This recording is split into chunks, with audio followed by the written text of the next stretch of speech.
அனைவருக்கும் வணக்கம். இப்போ பாப்பா விஷயத்துல எத்தனையோ பேர் வந்து கால் பண்ணி எனக்கு ஒரு ஆறுதல் சொல்லுவாங்க. என்னன்னு பார்த்தீங்கன்னா, இந்த மாரி "நீங்க கவலைப்படாதீங்கம்மா. கண்டிப்பா வந்து 2024ல எம்பி எலெக்ஷன் வரும். அப்ப வாய தொறக்காத இருந்த எல்லாரும் 2024 எம்பி எலெக்ஷன்ல கண்டிப்பா ஸ்ரீமதிக்காக குரல் குடுப்பாங்க. எல்லாரும் வாய தொறந்து பேசுவாங்க. அப்போ வந்து நம்ம பாப்பாவுக்கு ஒரு நல்ல நீதிக்கு ஒரு வழிவகை பண்ணுவாங்க." அப்படின்னு சொல்லி எத்தனையோ பேர் வந்து எனக்கு அப்ப ஆறுதல் சொன்னாங்க. ஆனா இப்ப பார்த்தீங்கன்னா, இப்போ நாமினேஷன் தாக்கல் பண்ணி முடிஞ்சும், இப்ப எல்லாரும் பிரச்சாரத்துக்கு போக ஆரம்பிச்சுட்டாங்க. ஆனா யாருமே எனக்கு தெரிஞ்சு ஸ்ரீமதிய பத்தி குரல் கொடுக்கறதே கிடையாது. எல்லாருமே வந்து மௌனம் காக்குறாங்க. மத்த விஷயங்கள் வந்து பேசுறாங்க. ஆனா ஸ்ரீமதிய பத்தி யாரும் பேசுறது கிடையாது. எங்கெங்கேயோ போயிட்டு வடை சுடுறாங்க, டீ போட்டு தராங்க, இளநீ வெட்டி குடுக்குறாங்க. சோறு வெந்துருச்சா, வேகலையான்னு பார்க்குறாங்க. தெரு தெருவா போறாங்க, மீன் கடைக்கு போறாங்க. இந்த மாரி எத்தனையோ இடத்துகள் வந்து போறாங்க. இந்த மாரி தான் பிரச்சாரம் பண்றாங்களே தவிர, நாட்ல நடக்கக்கூடிய அநீதிக்கு வந்து யாரும் குரல் கொடுக்க மாட்டேங்கிறாங்க. விளம்பரத்த மட்டுமே தேடி போறாங்களே தவிர, ஓ நமக்கு நடக்கக்கூடிய பிரச்சனைகளுக்கு, இந்த இந்த பிரச்சனை இங்க இருக்குது. இந்த பிரச்சனைய நான் தீர்த்து வைக்கிறேன். இந்த ஊர்ல வந்து இதெல்லாம் இல்லாம இருக்கு.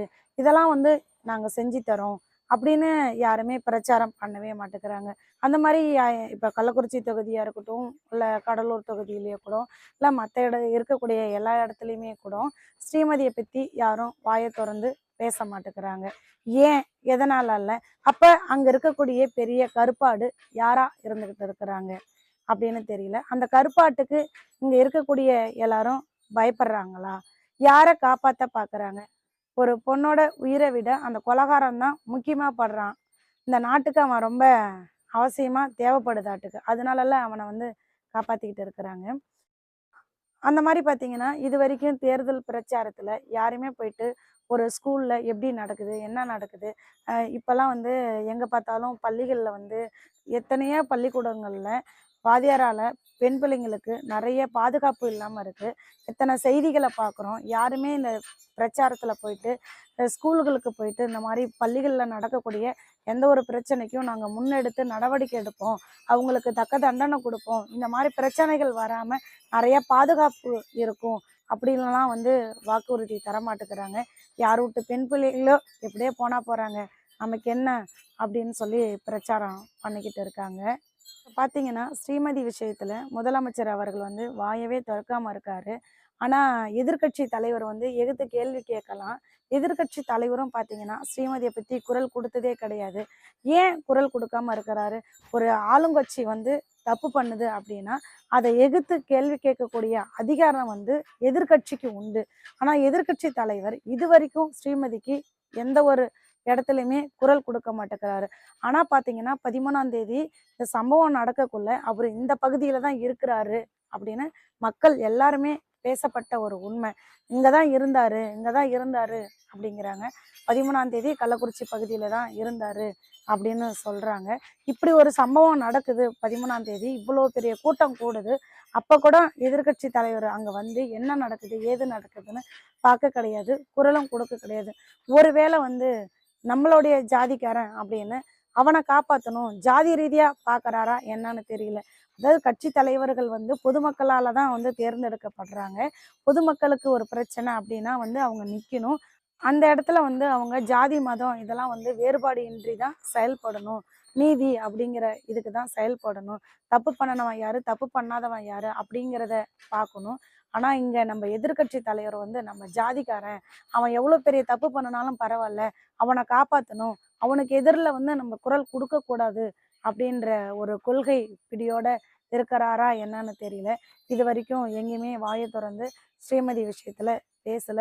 இப்ப எம்பி எலெக்ஷன் பிரச்சாரத்துல கூட நீங்க உங்க ஆட்சியில இந்த மாரி ஒரு சம்பவம் நடந்தது. அந்த சம்பவத்துக்கு என்ன நீதி கிடைச்சிருக்கு? அந்த சம்பவத்துல அந்த கொலைகாரன தண்டிச்சிருக்கீங்களா? கொலைகாரனுக்கு என்ன தண்டனை குடுத்தீங்க? இப்படின்னு பல கேள்விகள் வந்து ஆளுங்கட்சிய பார்த்து கூட கேட்கலாம். ஆனா அப்படி கூட வந்து எதிர்க்கட்சி தலைவர் வந்து கேட்காம மௌனம் காத்துக்கிட்டு தான் இருக்கிறாரு. அடுத்ததா பார்த்தீங்கன்னா, ஒரு குழந்தையும் வந்து பள்ளிக்கூடமே போக முடியல. ஆன்லைன் கிளாஸ்ல அட்டெண்ட் பண்ணாலும் வாத்தியாருங்க பிரச்சனை பண்றாங்க. நேர்ல போனாலும் அங்க வந்து பொண்ணுங்களுக்கு ஒரு பாதுகாப்பு இல்ல. பிள்ளைங்களுக்கு வந்து 5 வயசு குழந்தை, 3 வயசு குழந்தை இப்படின்னு ஒவ்வொரு நியூஸ்லயும் வந்து குறைஞ்சது ஒரு நாளைக்கு ஒரு 4, 5 செய்தியாவது பார்க்குறோம். இந்த 50 வயசு இருப்பான். 2 வயசு குழந்தை வந்து இது பண்ணியிருப்பான். இந்த மாரி எத்தனையோ பொண்ணுங்களுடைய வாழ்க்கைய வந்து சீரழிக்கிறானுவோ! அதுலயும் வந்து கூட்டு பலாத்காரம் அப்படின்ற மாரி பண்றானுவோ! இப்பலாம் நியூஸ தொறந்தாலே இதுதான் நம்மளால கேட்க முடியல.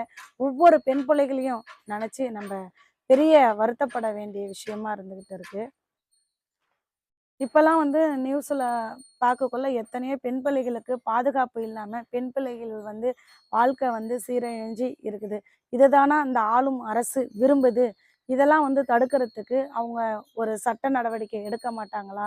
நம்ம மண்ணுல வந்து சுதந்திரம் கிடைச்சது அப்படின்னா, என்னைக்கு வந்து ஒரு பெண் பிள்ளைகளுக்கு பாதுகாப்பு கிடைக்குதோ, அன்னைக்கு தாங்க நமக்கு சுதந்திரம் கிடைச்சது. இந்த எம்பி எலெக்ஷன்ல எல்லாரும் வந்து வாக்கு சேகரிக்க போறாங்க.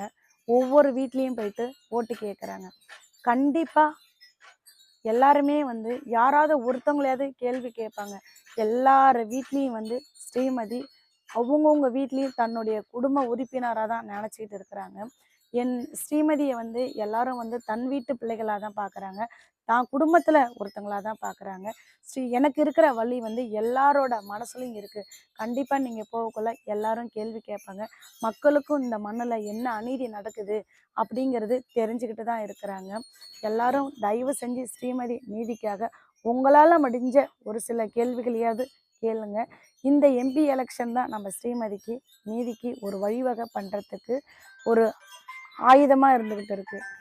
இப்போ இந்த பிரச்சாரத்துக்கு வரக்கூடிய ஒவ்வொரு அர்த்தங்களையும் கண்டிப்பா மக்களாகிய நீங்க எல்லாரும் ஸ்ரீமதி நீதிக்காக ஒரு கேள்வியாவது கேட்பீங்க. உங்களால முடிஞ்ச ஒரு கேள்வியாவது கேட்பீங்க. அப்படிங்கிற நம்பிக்கையில தாங்க பயணிச்சுட்டு இருக்கிறேன். யாராவது எங்கேயாவது ஸ்ரீமதிக்காக குரல் கொடுக்குறாங்களா பார்த்தீங்களா? அப்ப ஏன் இந்த மண்ணுல நடந்த ஒரு அநீதிக்கு யாரும் குரல் கொடுக்காம வாய மூடிக்கிட்டு இருக்கிறாங்க? ஐயா முதல்வர் அவர்கள் வந்து இதுவரைக்கும் ஸ்ரீமதிக்கு குரல் கொடுக்காம இருந்தாரு. ஐயா முதல்வர் அவர்களே இந்த எம்பி எலெக்ஷன் வரும்போதாவது ஸ்ரீமதிக்கான குரலை கொடுத்து நீதியை நிலைநிறுத்துங்க. குற்றவாளிக்கு வந்து தக்க தண்டனை வர மாதிரி ஏற்பாடு பண்ணுங்க ஐயா. இப்போ வந்து ஸ்ரீமதிக்கு நீதி அப்படின்னா மக்களாகிய உங்க கையில தாங்க இருக்கு.